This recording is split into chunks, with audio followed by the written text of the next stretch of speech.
Hi, this is Alfred Brock with the Main Focus, and today we're going to be learning a little about marijuana. So what is marijuana? Marijuana refers to the dried leaves, flowers, stems, and seeds from the Cannabis sativa or Cannabis indica plant. The plant contains the mind-altering chemical THC and other similar compounds, and extracts can also be made from the cannabis plants. Marijuana is the most commonly used illicit drug in the United States. Its use is widespread among young people. In 2015, more than 11 million young adults aged 18 to 25 used marijuana in the past year. According to the Monitoring the Future survey, rates of marijuana use among the middle and high school students have dropped or leveled off in the past few years after several years of increase. However, the number of young people who believe regular marijuana use is risky is decreasing. Legalization of marijuana for medical use or adult recreational use in a growing number of states may affect these views. And we're going to read more about marijuana as a medicine later on, but right now we're going to be talking about it in general and as a drug of use. Now, how do people use the marijuana? People smoke marijuana in hand-rolled cigarettes, which are referred to as joints, or in pipes or water pipes, which are sometimes referred to as bongs. They also smoke it in blunts, which are emptied cigars that have been partly or completely refilled with marijuana. And to avoid inhaling smoke, some people are using vaporizers. These devices pull the active ingredients, including THC, from the marijuana and collect their vapor in a storage unit. And a person then inhales the vapor, not the smoke. Some vaporizers use a liquid marijuana extract, which is manufactured or made at home. People can mix marijuana in food. They call them edibles, such as brownies, cookies, candy, or brew it as a tea. A newly popular method of use is smoking or eating different forms of THC-rich resins, that would be left at the bottom of a pipe or at some other location when other things are being processed. Smoking THC-rich resins extracted from the marijuana plant is on the rise, and people call this practice dabbing. These extracts come in various forms, such as hash or honey oil, which is a gooey liquid, and wax or Buddha, a soft solid with a texture like lip balm, and something called shatter, which is a hard amber-colored solid. And these extracts can deliver extremely large amounts of THC to the body, and their use has sent some people to the emergency room. Another danger is in preparing these extracts, which usually involves butane, lighter fluid. A number of people have caused fires and explosions and have been seriously burned from using butane to make extracts at home. Now, how does marijuana affect the brain? Marijuana has both short and long-term effects on the brain. When a person smokes marijuana, these are the short-term effects. When a person smokes marijuana, THC quickly passes from the lungs into the bloodstream, and the blood carries the chemical to the brain and other organs throughout the body. The body absorbs THC more slowly when the person eats or drinks it. In that case, they generally feel the effects after 30 minutes to an hour. THC acts on specific brain cell receptors that ordinarily react to natural THC-like chemicals. These natural chemicals play a role in normal brain development and function. Now, marijuana overactivates parts of the brain that contain the highest number of these receptors, and this causes the high that people identify as being what they're feeling. Other effects include altered senses, for example, seeing brighter colors, altered sense of time, changes in mood, impaired body movement, difficulty with thinking and problem solving, impaired memory, hallucinations when taken in high doses, delusions also when taken in high doses, and psychosis when taken in high doses. Now, the long-term effects of marijuana affects brain development. When people begin using marijuana as teenagers, the drug may impair thinking, memory, and learning functions and affect how the brain builds connections between the areas necessary for these functions in an adult. Now, researchers are still studying how long marijuana's effects last and whether some of the changes may be permanent or may be reversed. For example, a study from New Zealand conducted in part by researchers at Duke University in North Carolina showed that people who started smoking marijuana heavily in their teens and had an ongoing marijuana use disorder lost an average of 8 IQ points between ages 13 and 38. The lost mental abilities didn't fully return in those who quit marijuana as adults. Those who started smoking marijuana as adults didn't show notable IQ declines. In another recent study on twins, those who used marijuana showed a significant decline in general knowledge and in verbal ability, equivalent to 4 IQ points, if you're going to use that as a reference point, between the preteen years and early adulthood. But no predictable difference was found between twins when one used marijuana and the other didn't. This suggests that the IQ decline in marijuana users may be caused by something other than marijuana, such as shared familial factors, including genetics and family environment. Now, NIDA's Adolescent Brain Cognitive Development Study, a major longitudinal study, is tracking a large sample of young Americans from late childhood to early adulthood to help clarify how and to what extent marijuana and other substances, alone and in combination, affect the adolescent brain development. Now, there is a rise lately in marijuana's THC levels, so this is not the marijuana from a few years ago. The amount of THC in marijuana has been increasing steadily over the past few decades. For a person who's new to marijuana use, this may mean exposure to higher THC levels with a greater chance of harmful reaction. Higher THC levels may explain the rise in emergency room visits involving marijuana use. The popularity of edibles also increases the chance of harmful reactions.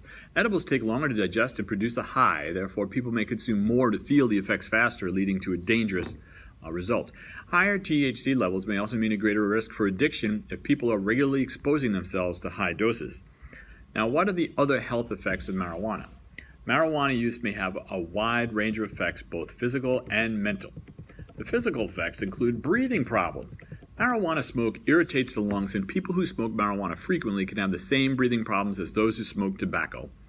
These problems include daily cough and phlegm, more frequent lung illness, and a higher risk of lung infections. Researchers so far have found a higher risk for lung cancer in people who smoke marijuana. An increased heart rate. Marijuana raises heart rate for up to 3 hours after smoking. This effect may increase the chance of a heart attack. Older people and those with heart problems may be at higher risk. There are problems with child development during and after pregnancy. Marijuana use during pregnancy is linked to lower birth weight and increased risk of both brain and behavioral problems in babies. If a pregnant woman uses marijuana, the drug may affect certain developing part of the fetus's brain. Children exposed to marijuana in the womb have an increased risk of problems with attention, memory, and problem solving compared to unexposed children. Some research also suggests that moderate amount of THCs are excreted into the breast milk of nursing mothers. With regular use, THC can reach amounts in breast milk that could affect the baby's developing brain. More research is needed, and that's ongoing. There is also intense nausea and vomiting. Regular long-term marijuana use can lead to some people to develop cannabinoid hyperemesis syndrome. This causes users to experience regular cycles of severe nausea, vomiting, and dehydration, sometimes requiring emergency medical attention. And this is a point that should be included for those who are seeking it out for medical purposes. Now, long-term marijuana has been linked to mental illness in some people, such as people having temporary hallucinations, temporary paranoia, worsening symptoms in patients with schizophrenia, which is a severe mental disorder with symptoms such as hallucinations, paranoia, disorganized thinking. Marijuana has also been used to other mental health problems such as depression, anxiety, and suicidal thoughts among teens. However, study findings have been mixed. Other effects of inhaling secondhand marijuana smoke? Well, failing a drug test. Well, it's possible to fail a drug test after inhaling secondhand marijuana smoke. It's unlikely. Studies show that very little THC is released in the air when a person exhales. Research findings suggest that unless people are in an enclosed room breathing in lots of smoke for hours at close range, they aren't likely to fail a drug test. Even if some THC was found in the blood, it wouldn't be enough to fail a test. So, you can hang out with your friends, they can get stoned all they want. They're not going to keep their job, but you will if you don't smoke marijuana. Now, more research is needed to know if secondhand marijuana smoke has similar health risks as secondhand tobacco smoke. But certainly it's an annoyance if you're not using it. A recent study on rats suggests that secondhand marijuana smoke can do as much damage to the heart and blood vessels as secondhand tobacco smoke. But researchers haven't fully explored the effects of secondhand marijuana smoke on humans. What they do know is that the toxins and tar found in marijuana smoke could affect vulnerable people, such as children or people with asthma. Now, how does marijuana affect a person's life? Compared to those who don't use marijuana, those who frequently use large amounts of marijuana report the following: a lower life satisfaction, poorer mental health, poorer physical health, more relationship problems. People also report less academic and career success. For example, marijuana use is linked to higher likelihood of dropping out of school. It's also linked to more job absences, accidents, and injuries. So is marijuana a gateway drug? Sometimes called a gateway drug? Well, use of alcohol, tobacco, and marijuana are likely to come before use of other drugs. Animal studies have shown that early exposure to addictive substances, including THC, may change how the brain responds to other drugs. For example, when rodents are repeatedly exposed to THC when they're young, they later show an enhanced response to other addictive substances such as morphine or nicotine in the areas of the brain that control reward, and they're more likely to show addiction-like behaviors. Although these findings support the idea of marijuana as a gateway drug, the majority of people who use marijuana don't go on to use other harder drugs. It's also important to note that other factors besides biological mechanisms, such as a person's social environment, are also critical in a person's risk for drug use and addiction. Now, can a person overdose on marijuana? An overdose occurs when a person uses enough of the drug to produce life-threatening symptoms or death. There are no reports of teens or adults dying from marijuana alone. However, some people who use marijuana can feel some very uncomfortable side effects, especially when using marijuana products with high THC levels.